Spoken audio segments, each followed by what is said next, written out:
उसकी निगाह राजा पर और चारों तरफ से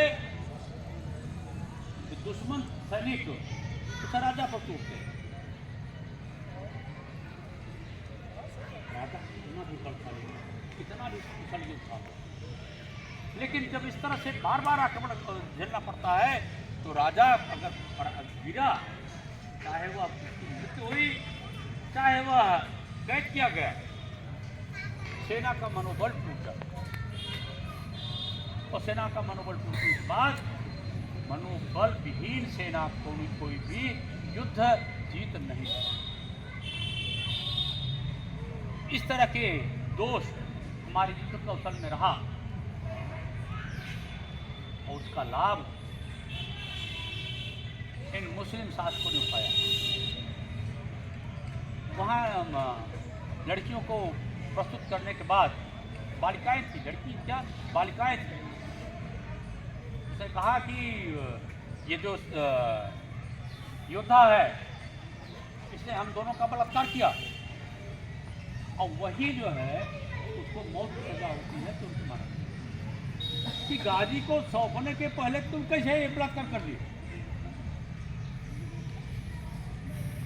मुस्लिम शासक जहां भी युद्ध लड़ते थे, जीतते थे, केवल संपत्तियों को ही नहीं लूटते थे बल्कि उस राज्य के जितने भी नौजवान औरतें और लड़कियां होती थी सबको लूटते थे और लूटने के बाद उनको ले जाकर नग्न अवस्था में उनका नीलामी कर, उनको दासी खनिज बनाया जाता था।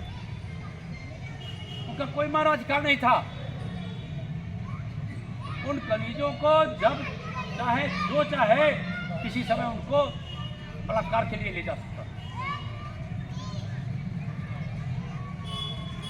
ये दुर्दशा हुई है इस देश में और उस बप्पा रावल ने मोहम्मद बिन कासिम के चले जाने के कारण पुनः आक्रमण नहीं कर सके, लेकिन फिर बप्पा रावल आक्रमण करते हैं और ईरान तक जीतते जाते रहे और ईरान तक अपनी चौकियां स्थापित की।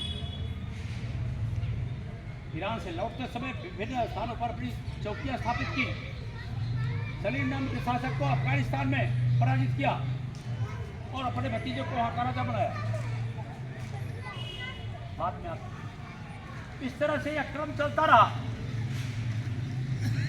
इतिहास को हमारा समाप्त करने के लिए जो इतिहास इन मुसलमान लेखकों ने लिखा उसको भी वामपंथियों ने छिपाया।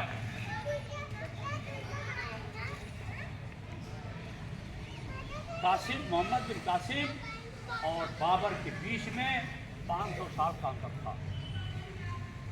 क्या 500 साल के बीच किसी मुस्लिम शासक का आक्रमण भारत पर नहीं हुआ? तरुणाई है, माता की गलहार है, अभिमन्यु के रथ का पहिया चक्रव्यूह की मार है।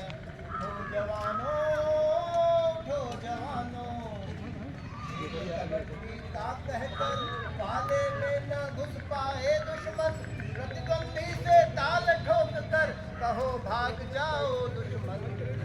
माता की जाते वीर शिवा हम राणा के अवतार हैं, अभिमन्यु के रथ का पहिया चक्रव्यूह की मार है। उठो जवानों, उठो जवानों, पूजा में एकलव्य हम बैरागी के बाण हैं, लव कुश की हम प्रखर साधना शकुंतला के प्राण हैं। चंद्रगुप्त की विधियों के हम ही खेवनहार हैं, अभिमन्यु के रथ का पहिया चक्रव्यूह की मार है। गोरा बादल जयमल पन्ना भगत सिंह सुखदेव आजाद, केशव की हम ध्येय साधना माधव बन होती आवाज। आज नहीं तो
जय